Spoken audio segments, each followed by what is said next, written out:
वो उनकी रूह थी। लेखिका सरोज वर्मा कमल जी। बहुत पुरानी बात है, यही कोई सन 1964 की। मैंने उस साल शहर के कॉलेज में बीए प्रथम वर्ष में एडमिशन लिया था। उस समय मेरे कस्बे में दो ही रेलगाड़ियां चला करती थी, एक दोपहर में और एक रात में। मैं ज़्यादातर रात वाली रेलगाड़ी से ही आना जाना पसंद करता था। दशहरे की छुट्टियां पड़ी तो सारा हॉस्टल लगभग खाली हो चुका था और जो बचे कुछ लोग थे वह भी अपने अपने घर जाने का मन बना चुके थे। तो मैंने सोचा कि मैं अकेला यहाँ क्या करूँगा, मैं भी रात की रेलगाड़ी से घर निकल ही जाता हूँ।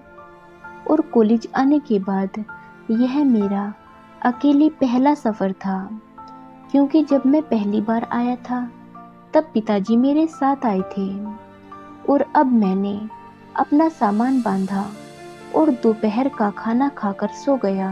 वह इसलिए कि रात को सफ़र में जागना पड़ेगा। रात 8 बजे की रेलगाड़ी थी। तो मैंने शाम का खाना खाया, फिर उसके बाद मैं तांगे में बैठा और चल दिया स्टेशन की ओर। प्लेटफॉर्म पहुंचकर टिकट खरीदा और रेलगाड़ी के आने का इंतज़ार करने लगा। थोड़ी देर बाद रेलगाड़ी भी आ गई। मैं उसमें बैठ गया। क्योंकि मेरा रिजर्वेशन नहीं था, इसलिए मैं जनरल डिब्बे में बैठा था और मुझे एक सीट भी नसीब हो गई बैठने के लिए।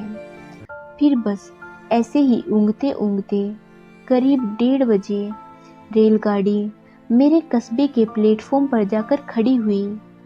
मैंने अपना सारा सामान उतारा और चल पड़ा घर की ओर, क्योंकि वहाँ कोई भी रिक्शा ना दिख रहा था और ना तांगा। एकदम अंधेरा ही अंधेरा।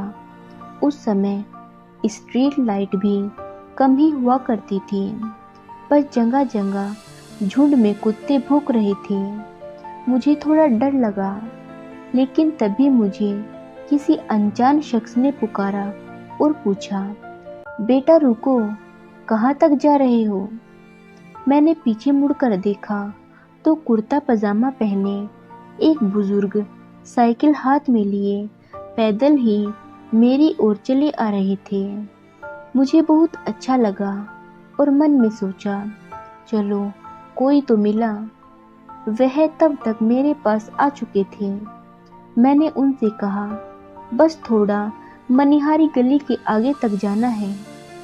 लेकिन उन्होंने कोई जवाब नहीं दिया, बस वह मेरा चेहरा देखते रहे।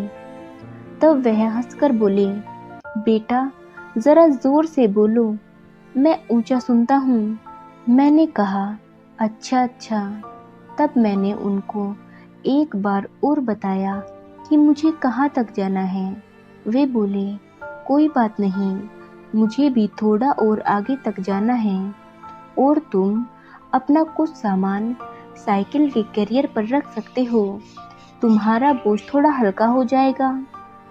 और फिर उन्होंने बताया कि वह साइकिल को ऐसे ही बहुत देर से घसीट रहे हैं, पंचर जो हो गई है, नहीं तो कब का घर पहुंच गए होते। और तब मैंने उनके साइकिल के कैरियर पर थोड़ा सामान रख दिया। फिर उन्होंने मेरा परिचय पूछना शुरू किया। उन्होंने कहा, तुम्हारा नाम क्या है बेटा? मैंने कहा, जी नंद किशोर। उन्होंने कहा, मैं सदाशिव लाल हूँ, क्या तुम गिरधारी लाल के बेटे हो? मैंने कहा, हाँ, लेकिन आप मुझे कैसे जानते हैं? वह बोले, अरे हमेशा तो देखा है तुमको, लेकिन शायद तुम्हें मेरी याद नहीं रही। मैंने कहा, हाँ, मुझे आप सच में याद नहीं हो।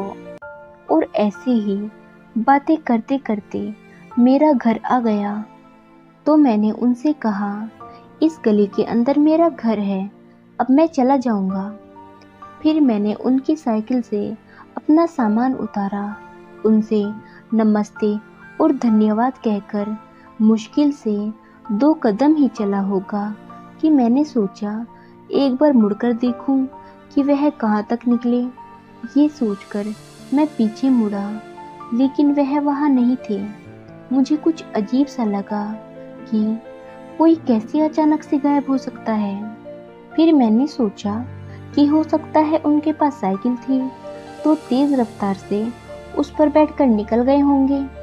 लेकिन ऐसा कैसे हो सकता है? साइकिल तो पंचर थी। फिर मैंने सोचा, मैं क्यों अपने दिमाग पर जोर डाल रहा हूँ? चले गए होंगे तो चले गए होंगे। फिर मैं अपने घर पहुंचा तो देखा सभी उदास बैठे थे और पिताजी घर पर नहीं थे।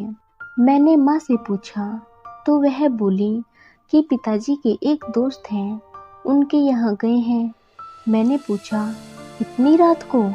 माँ बोली, हाँ बेटा, वह अब नहीं रहे तो जाना ही पड़ेगा ना।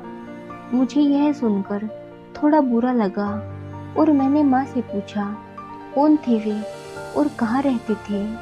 माँ बोली, आगे जाकर ही रहते थे, सदाशिव लाल नाम था उनका। आज दोपहर गाड़ी की पटरियों के साइड से अपनी साइकिल लिए चले जा रहे थे तो तभी पीछे से रेलगाड़ी गुजरी। कान के बहरे थे इसलिए सुन नहीं पाए और रेलगाड़ी टक्कर मारते हुए चली गई। उनका सिर वहीं जमीन पर पड़े एक बड़े से पत्थर से टकराया और वहीं उनके प्राण चले गए। अब मैं बिल्कुल सन्न था, वह इसलिए कि जो मुझे अभी स्टेशन पर मिले थे। तो क्या वह सदाशिव लाल की रूह थी? आशा करती हूँ कि यह कहानी आपको पसंद आई होगी। इस कहानी पर आपकी क्या राय है, हमें कमेंट करके ज़रूर बताएं। कहानी पसंद आई है तो लाइक और शेयर करना बिल्कुल भी ना भूलें। चैनल पर नए हो तो चैनल को सब्सक्राइब ज़रूर करें। धन्यवाद।